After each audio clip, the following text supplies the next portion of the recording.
Hey guys, how's it going? Michael Troy here. Today we are looking at another fascinating facsimile edition from DC Comics, Hawkman #4 from 1964. It is so cool. It is so gorgeous. Check out this amazing cover from Murphy Anderson. Cannot wait to share it with you guys. Subscribe to my channel if you haven't already. Hit that like button and let's get right into it.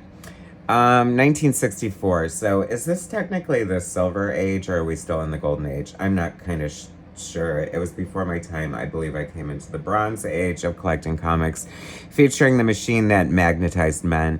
I love when the cover has an actual event from the story. Just, it's such a great comic trope that's kind of been lost over the years.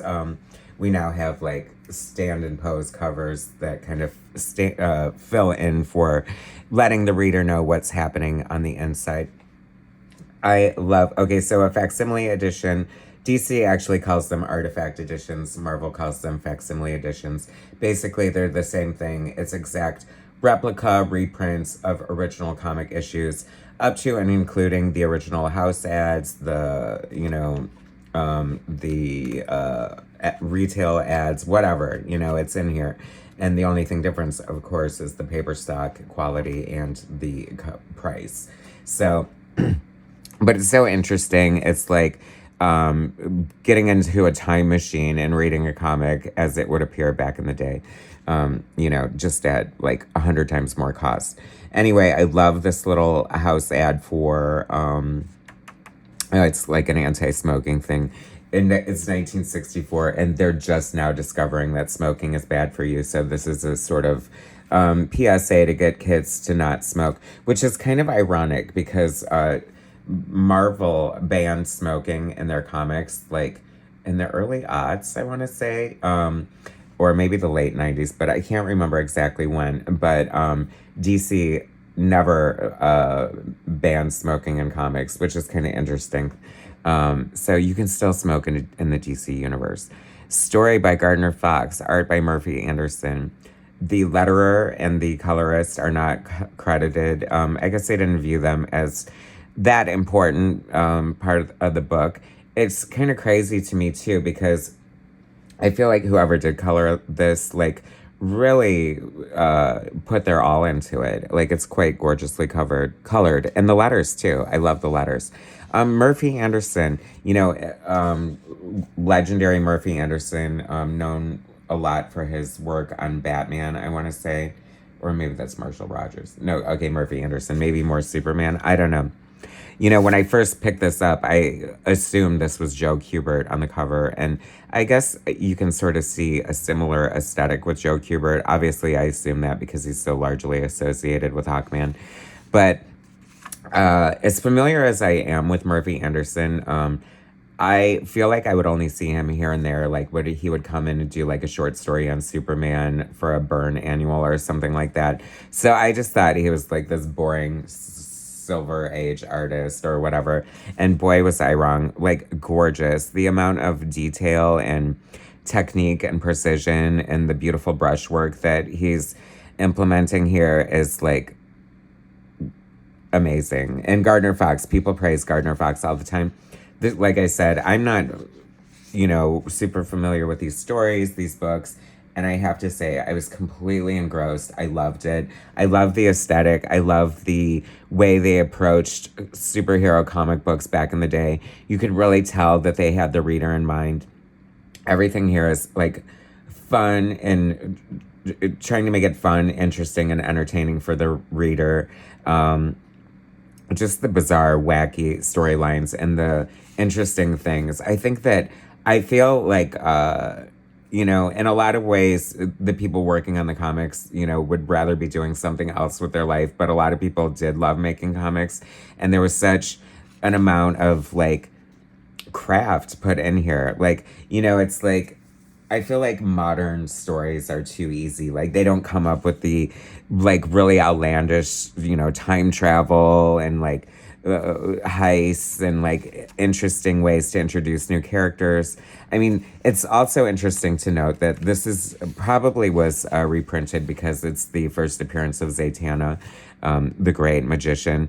And she's sort of, I don't know, relegated to, like, a side plot here. But it's such a great introduction. But if she were debuting today, you know, she would be on the cover. I mean, this must be like a really worthy key issue, if nothing else, for the gorgeous Murphy Anderson art here, right? But I love this introduction to ZATANNA. I love the fact that they would just have ads in the middle of the page, totally breaking up the page. And like, it makes you wonder about the value of the original art and things like that. And can we give a shout out to the great, amazing design of Hawkman and Hawkgirl? I've always loved them, but never like followed them or read them. I felt like I had a huge affection for DC characters before I started reading the actual comic books. I was much more of a Marvel comic book reader initially, but I've always loved like the design of Hawkman and Hawkgirl. There's just something fun about it. It's almost like Olympian and sort of like athletic in a way, but it's their Thangarian police uniforms. So all the police on Thangar are dressed like that. That's so crazy. The girl who's split in two. So ZATANNA has been on the search for her missing Zatara, and she did the spell to like sort of split her in half. And one part wound up here, one part wound up there, while Hawkman is trying to uncover this heist, and Hawkgirl is in a different location trying to uncover the same heist.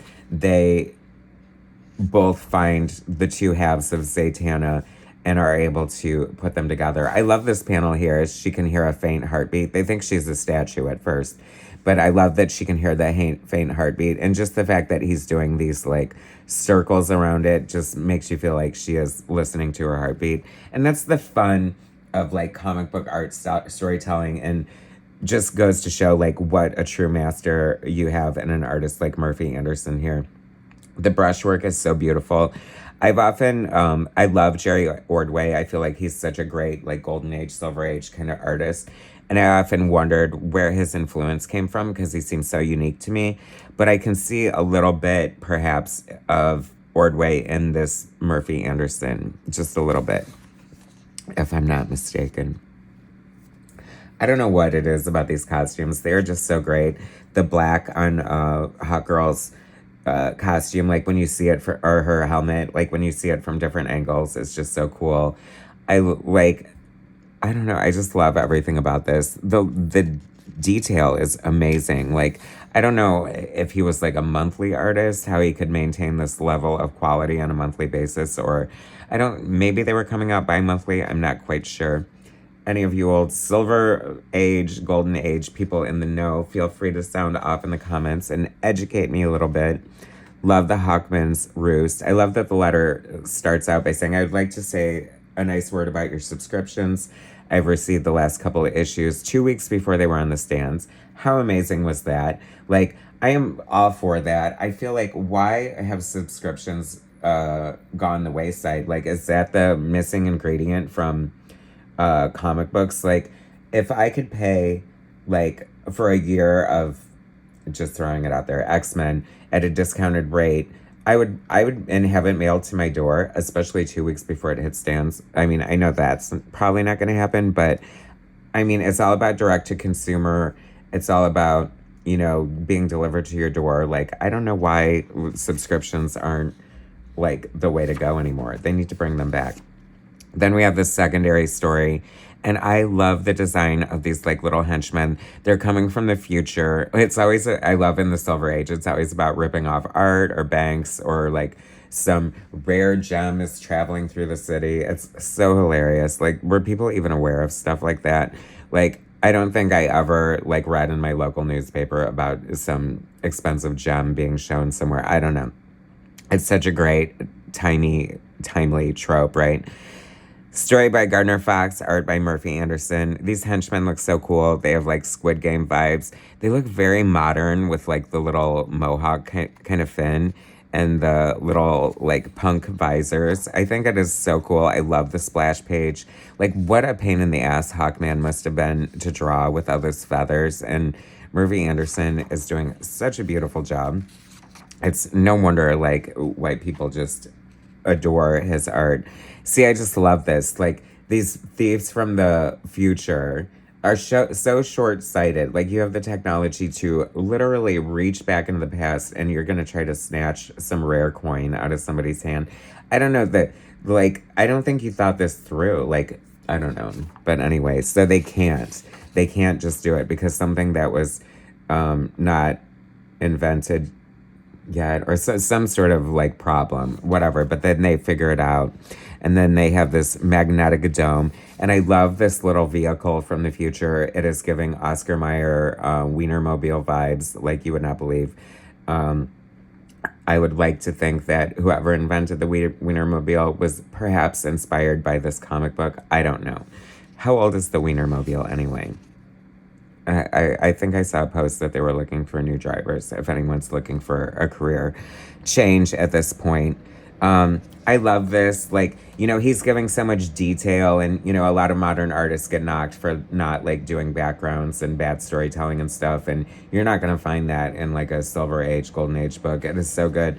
And if there's not a back or reason to put it in a background, you're going to do it anyway, and perhaps just outline your French curve while you're at it. I don't know. But what a true master. I love this. She is like knocking over the Good Humor ice cream truck. And of course, to avoid copyright infringement, they call it the Good Broomer.